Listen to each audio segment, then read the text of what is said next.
بسم اللہ الرحمن الرحیم۔ السلام علیکم ورحمۃ اللہ وبرکاتہ۔ ایم بی میں خوش آمدید۔ آج کی ویڈیو میں ہم بات کریں گے جڑواں بچے کس گھر میں پیدا ہوتے ہیں۔ اکثر لوگ یہ سوال کرتے ہیں کہ دنیا میں جڑواں بچے کیوں پیدا ہوتے ہیں، یعنی کہ کسی عورت کے ہاں جڑواں بچے پیدا ہوں تو اس کی کیا وجہ ہے۔ کچھ لوگ کہتے ہیں کہ اگر عورت طاقتور اور مضبوط ہو تو ایسی عورت کے ہاں جڑواں بچے پیدا ہوتے ہیں۔ وہیں پر کچھ لوگ کہتے ہیں کہ اگر مرد مضبوط اور طاقتور ہو تو اس مرد کے گھر پر جڑواں بچے پیدا ہوتے ہیں۔ آج کی ویڈیو میں ہم آپ کو حضرت علی کے رضی اللہ تعالیٰ عنہ کے حوالے سے اس بات کے بارے میں بتانے والے ہیں کہ کسی عورت کے ہاں جڑواں بچے کب اور کیوں پیدا ہوتے ہیں، اور اس کے ساتھ ساتھ کچھ سائنسی وجوہات سے بھی یہ بات جانیں گے کہ کسی عورت کے ہاں جڑواں بچے کیوں پیدا ہوتے ہیں۔ اللہ تعالیٰ کی بے شمار نعمتوں میں سے ایک عظیم نعمت رحمت بھی ہو سکتی ہے۔ اگر کسی کے گھر میں جڑواں بچوں کی پیدائش ہو جائے تو اس انسان کی خوشی دگنی چگنی ہو جاتی ہے۔ اگر شادی شدہ مرد اور جڑواں بچوں کی پیدائش کے خواہشمند ہوتے ہیں، اکثر نہیں بھی ہوتے۔ اکثر جڑواں بچوں کی پیدائش کو لے کر ہمارے ہاں معاشرے میں نہ جانے کتنی باتیں بنی ہوئی ہیں۔ کوئی کہتا ہے اگر عورت طاقتور مضبوط ہو تو جڑواں بچے پیدا کرتی ہے، وہیں پر کوئی کہتا ہے اگر بیوی سے بار بار یعنی حد سے زیادہ ہم بستری کی جائے تو پھر بھی جڑواں بچے پیدا ہوتے ہیں۔ اب آپ کو حضرت علی رضی اللہ تعالیٰ عنہ کے حوالے سے بتاتے ہیں کہ جڑواں بچے آخر کیوں پیدا ہوتے ہیں۔ عرب میں ایک شخص بیٹیوں سے سخت نفرت کرتا تھا۔ بیٹیوں کی پیدائش کی وہ اپنی مردانگی پر داغ اور اپنے خاندان کے لیے ذلت و شرمندگی کا باعث سمجھتا تھا۔ اس کے ہاں جب بھی بیٹی کی پیدائش ہوتی تو وہ اس ذلت اور شرمندگی سے بچنے کے لیے بیٹی کے پیدا ہوتے ہی رات کی تاریکی میں اسے زندہ درگور کر دیتا یعنی دفن کر دیتا۔ ایک بار اللہ تعالیٰ نے اس کو 2 بیٹیوں کے ساتھ نوازا۔ جڑواں بیٹیوں کی پیدائش پر اسے بہت دکھ ہوا۔ غصے کی حالت میں دونوں بیٹیوں کو اٹھا کر قبرستان کا رخ کیا۔ حضرت علی رضی اللہ تعالیٰ عنہ کو جیسے ہی اس بات کا علم ہوا تو آپ نے قبرستان کا رخ کیا اور شخص کے پاس پہنچا اور فرمایا، اے بدبخت انسان، کیا تجھے رسول خدا کا یہ فرمان معلوم نہیں کہ بیٹیاں اللہ کی رحمت ہوتی ہیں؟ تمہارے گھر اللہ کی 2 رحمتیں نازل ہوئی ہیں۔ پھر فرمایا، اے شخص، یاد رکھنا اللہ تعالیٰ ہر کسی کے گھر میں جڑواں بچوں کی پیدائش نہیں فرماتا، اور اللہ تعالیٰ ہر کسی کو بیٹی بھی عطا نہیں کرتا، بلکہ اللہ تعالیٰ جس شخص پر راضی ہوتا ہے صرف اسی کو بیٹی جیسی رحمت اور جڑواں بچے عطا فرماتا ہے، اور اللہ تعالیٰ جس شخص کو جنت میں داخل کرنا چاہتا ہے صرف اسی شخص کے گھر میں 2 بیٹیاں ایک ساتھ پیدا فرماتا ہے، اور اللہ تعالیٰ کو جس شخص کی آخرت نیک مقصود ہو اس گھر میں بیٹیوں جیسی رحمت نازل فرماتا ہے۔ میں نے رسول اللہ صلی اللہ علیہ وسلم کو یہ فرماتے ہوئے سنا ہے، جس انسان نے اپنی بیٹیوں کو اچھی طرح پرورش کی اور ان کی شادیاں کی تو اللہ تعالیٰ ایسے انسان پر جنت کو واجب کر دیتا ہے۔ اے شخص، یاد رکھنا، نبی کریم صلی اللہ علیہ وسلم نے فرمایا ہے، بیٹے نعمت بن کر نازل ہوتے ہیں اور بیٹیاں رحمت بن کر نازل ہوتی ہیں۔ آپ رضی اللہ تعالیٰ عنہ کی باتیں سن کر اس ظالم کو رحم آ گیا۔ وہ فوراً آپ کے قدموں میں گر گیا اور زار قطار رونے لگا اور عرض کیا، یا علی، مجھے معاف کر دے اور اللہ تعالیٰ سے میرے ان گناہوں کی بخشش کی دعا کریں۔ آپ رضی اللہ تعالیٰ عنہ نے فرمایا، جاؤ اور ان بچیوں کو ان کی ماں کے حوالے کرو اور پھر میرے پاس مسجد میں آ جاؤ۔ یہ کہہ کر آپ رضی اللہ تعالیٰ عنہ مسجد کی جانب چل دیے۔ وہ شخص دوبارہ آپ رضی اللہ تعالیٰ عنہ کی خدمت میں پہنچا اور عرض کیا، یا علی، جب ایک عورت حاملہ ہو جائے تو ہمیں یہ کیسے پتہ چلے گا کہ اس عورت کے حمل سے لڑکا پیدا ہوگا یا لڑکی، یا جڑواں بچے پیدا ہوں گے؟ تو حضرت علی رضی اللہ تعالیٰ عنہ نے فرمایا، اے شخص، اس بات کو اللہ تعالیٰ کے سوا کوئی نہیں جانتا، کیونکہ غیب کا علم صرف اور صرف اللہ تعالیٰ کے پاس ہے۔ اے شخص، اگر کوئی غیب کے علم کا دعویٰ کرے تو وہ جھوٹا اور مشرک ہے، اور اس کا ٹھکانہ جہنم کی بڑھتی ہوئی آگ ہے۔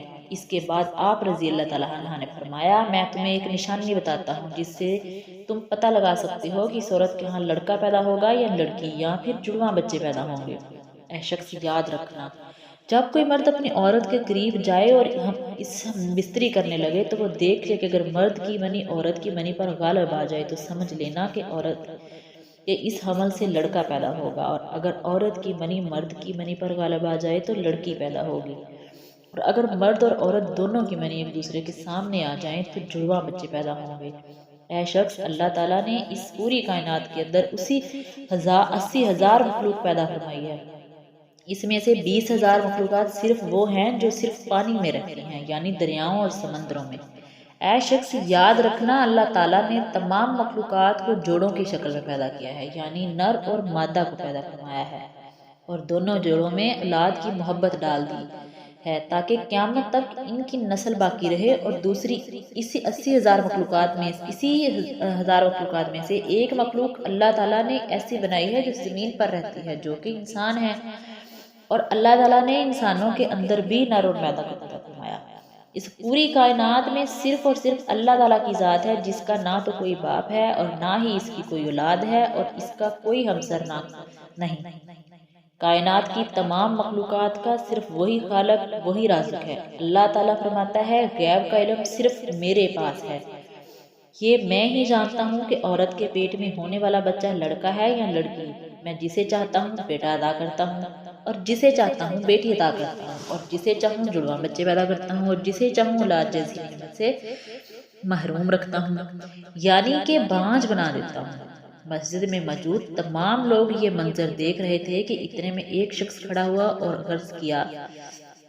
عرض کی یا امیر المومنین، میرا بچہ اکثر بیمار رہتا ہے اور ہر وقت روتا رہتا ہے، بہت علاج کروایا مگر کوئی فائدہ نہیں ہوا، آپ ہی مجھے بتائیں کہ میں آخر کیا کروں؟ تو حضرت علی رضی اللہ عنہ نے فرمایا، اے شخص، تم اپنی بیوی سے کہو ہر روز اس کے ماتھے پر ہاتھ رکھ کر ایک بار سورۃ فاتحہ پڑھ کر دم کرے، کیونکہ میں نے رسول اللہ صلی اللہ علیہ وسلم سے سنا ہے کہ سورۃ فاتحہ میں ہر بیماری کا علاج ہے۔ پھر فرمایا، اگر تم مردے پر 70 بار سورۃ فاتحہ پڑھو اور وہ کھڑا ہو جائے تو تعجب نہیں کرنا، کیونکہ اس سورت میں اسم اعظم ہے۔ اس کے بعد آپ رضی اللہ تعالیٰ عنہ نے فرمایا، اپنی بیوی سے کہو کہ وہ اپنے بچے کو بائیں جانب سلایا کریں، کیونکہ بچہ اپنی ماں کے پیٹ کے اندر ہوتا ہے تب وہ ماں کے دل کی دھڑکن کو سنتا ہے، جسے سن کر وہ سکون محسوس کرتا ہے اور وہ دھڑکن کی آواز سے مانوس ہو جاتا ہے، مگر جب وہ پیدا ہونے کے بعد ماں کے جسم سے جدا ہو جاتا ہے تو اسے وہ آواز سنائی نہیں دیتی، جس سے بچہ بے چین ہو جاتا ہے اور وہ رونے لگتا ہے۔ اس لیے اگر عورت بچے کو بائیں طرف سلائے گی تو وہ ماں کے دل کے قریب رہے گا اور دل کی دھڑکن محسوس کرتا رہے گا اور سکون سے رہے گا۔ آپ کو سائنسی تحقیق کے حوالے سے چند حقائق کے بارے میں بتاتی ہوں کہ آخر سائنس اس معاملے میں کیا کہتی ہے، یعنی کہ جڑواں بچے کیوں پیدا ہوتے ہیں۔ حال ہی میں جڑواں بچوں پر کیے گئے ایک تازہ سروے میں بتایا گیا ہے کہ جڑواں بچے 2 قسم کے ہوتے ہیں۔ پہلی قسم کے وہ بچے ہوتے ہیں جو ہو بہو ایک جیسے لگتے ہیں، یعنی کہ دونوں کی شکل ایک جیسی ہوتی ہے، اور دوسری قسم کے جڑواں بچوں کی شکل و صورت میں کافی فرق ہوتا ہے، جن کی شکل آپ میں تو کیا بلکہ گھر کے کسی فرد سے بھی نہیں ملتی۔ جڑواں بچے پیدا ہونے کے اس سروے میں سب سے بڑی وجہ بتائی گئی ہے کہ جس عورت کا باڈی ماس انڈیکس بڑھ جاتا ہے تو ایسی عورت کے ہاں جڑواں بچے پیدا ہوتے ہیں، یعنی باڈی ماس انڈیکس 30 یا اس سے زیادہ ہو جائے تو پھر ایسی عورت کے ہاں جڑواں بچے پیدا ہونے کا امکان کافی حد تک بڑھ جاتا ہے۔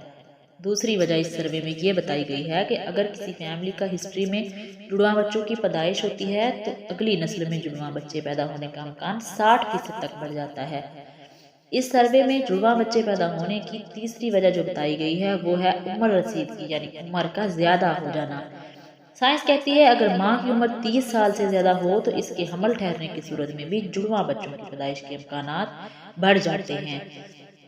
اس کی وجہ یہ ہوتی ہے کہ 30 سال سے زیادہ عمر کی عورت میں ایک سے زیادہ انڈے خارج ہوتے ہیں۔ عام طور پر لمبے قد اور صحت مند جسامت والی عورتوں کے جڑواں بچوں کے پیدا کرنے کے امکانات چھوٹے قد اور کمزور جسامت والی عورت کے مقابلے میں کم ہوتے ہیں، یعنی وہ عورتیں جن کا وزن اور قد کم ہو ان میں جڑواں بچوں کی پیدائش کے زیادہ امکان ہوتے ہیں۔ تو یہ تھی وہ چند نشانیاں جن سے یہ پتہ لگایا جا سکتا ہے کہ جڑواں بچے کن کے ہاں پیدا ہوتے ہیں۔ ویڈیو اچھی لگے تو ویڈیو کو لائک کر دیں، شیئر کر دیں، چینل کو کر دیں سبسکرائب۔ اپنا بہت سارا خیال رکھیے، مجھے دعا میں یاد رکھیے۔ ملتے ہیں نیکسٹ ویڈیو میں۔ اللہ حافظ۔